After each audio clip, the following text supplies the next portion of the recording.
Hey folks, GoSmall Designs here, and this is the finale for the 1/35th scale M4A176W build. So we have finally completed this one, and as I said in the last video, we're waiting for the figures to come in, and they've come in, and we've placed them in the tank. But for those of you that haven't been following along, what we've done is we've taken that model kit right there, the M1 Super Sherman, the Israeli Sherman, and we've backdated it to this guy right here. So there have been a lot of changes, especially with the turret. As you can see, the new hatch, or the old hatch, I guess you can say, and a few other things that we've done to this tank. You'll have to go back in the prior videos to find out exactly what we've done. I'm a little out of breath, been fighting a cold for the last week and a half, so just have to bear with me there, guys. So I wanted to get a video out anyway, but anyway, this one is complete, so we'll just take a little tour around here before we start talking about it. But I'm very happy with how this one turned out. As you can see, we've added stowage to the back of the tank as well. The guy in the back of the tank is securely glued on by his feet, so he's not going nowhere. The guy in the front, however, the driver, is not glued in. He's just standing in there, so he could be, moved to another part of the tank if, someone wants to move him, I suppose.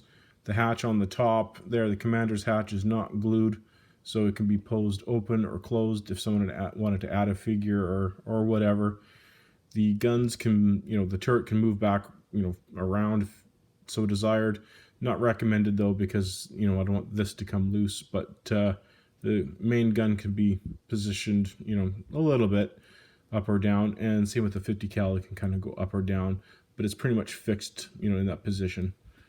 But there we go. Now the figures there, those are from Panzer Art. You can see the box in the background. Now these are highly detailed figures. I was very surprised when I opened the box, and they painted really well. At least that's my opinion. And for the first time, I used all oil paints on these my 502 Optolong paints. I didn't have to do any shading or nothing. It kind of like self-shaded. Now I tried to use the same technique on my plastic figures, and it didn't turn out. I don't know if it's something to do with resin or what, but from now on, I will be using nothing but oils on my resin figures. Takes a long time to dry, but I think it turned out really well. Now you'll notice that he's wearing binoculars. That does not come with a figure. I just added it on. So that's that. Now, of course, I got my Lucky Strikes right there. It's like a trademark with me. I always have to have a package of Lucky Strikes with my build. But as you can see, he's kind of wobbling around there. But I like how he's standing there looking around. And that's the idea with this build, right? They're not lost. You can, he's got a map in his hand over there. But they're not lost. They're just kind of having a peek, looking around. As you can see, there's no other tracks, nothing. It's just snow. Kind of looks like what it looks like at my house, right? Especially right now. Blizzardy, snowy, cold, miserable. And going to the stowage, as you can see, they got a little bit of stuff. They got some 50 cal ammo, some fuel, and some OD colored fabric. I don't know. Anyway, for the fabric, what I do is I just went to the fabric store, got some thin, olive drab fabric, cut it to the desired shape, and what I do is I dip it in my Woodland Scenics water. And I dip it in, get it soaked all over, pull it out, squeeze it, get the excess off, fold it, and as it's drying, I place it on top of here. Whatever the desired, whatever you want to put it onto is basically what I'm getting at. And that way it molds to whatever you're putting it on. Then it kind of looks like that. And that's exactly the end result. So it's dry, it's kind of like crispy feeling, and of course you get it all over your fingers. It's like white glue almost, right? You got to peel it off. It's kind of a messy thing, but that is the end result. Let's see if I can get some more light on it here, guys. There you go. And as you see, when I bumped it there, nothing is glued. So again, this can come off too. I like to always have options. So if you don't like the stowage, it can come off. Even like the rope, the string, it's just tied around.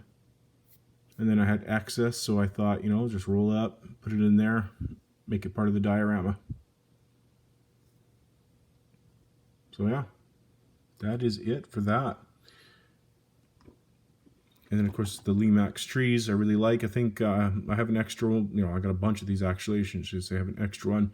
But I'm going to take one. I'm going to sacrifice one and see if I can make a summer one out of it. Because this stuff's on there really good. So I'm going to take some thinner or something, see if I can get rid of some of this white stuff. And see if I can make some summer spruce trees out of it. But anyway, as far as this build is concerned, we are complete. I took that tank there, the Super Sherman, the M1 Super Sherman, and backdated it. And now we have this one right here, the M1 76W, World War II in winter.